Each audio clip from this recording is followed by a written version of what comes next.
आप मेरे लिए अपनी माँ से क्यों बहस करते हैं? मैं सब संभाल लूंगी ना। अमन पिछले कुछ दिनों से चुपचाप सब देख रहा था। उसकी पत्नी सिया गोद में नन्हा सा बच्चा लिए सुबह से शाम तक अकेले ही घर संभाल रही थी। थकान उसके चेहरे पर साफ दिखती थी, लेकिन उसने कभी शिकायत नहीं की। एक शाम अमन ने अपनी माँ से कहा, माँ अब घर में बच्चा भी है, सिया पूरा दिन भाग दौड़ में रहती है, क्यों ना किसी को मदद करने के लिए रख लें। माँ ने तुरंत जवाब दिया, तो अब तू अपनी पत्नी का गुलाम बन चुका है। हमने भी तो बच्चा रहते हुए घर का सारा काम किया है। तो क्या अब तू अपनी पत्नी का गुलाम बन चुका है?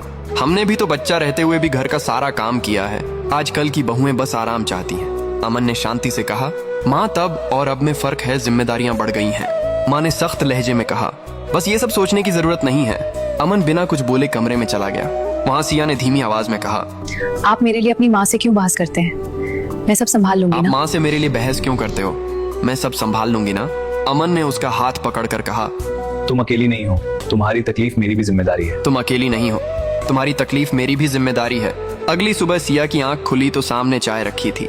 किचन का सारा काम भी पूरा हुआ था। वह हैरानी से बोली, ये सब आपने किया? अमन मुस्कुराकर बोला, अगर कोई साथ ना दे तो क्या हुआ, एक पति ही तो अपनी पत्नी का सहारा बनता है। सिया ने पूछा, लेकिन ऑफिस? अमन ने भरोसे से कहा, काम तो हो जाएगा, लेकिन तुम्हारी सेहत सबसे जरूरी है। क्या आपको लगता है हर औरत को ऐसा समझदार साथी मिलना चाहिए? अगर कहानी पसंद आई हो तो लाइक जरूर करें।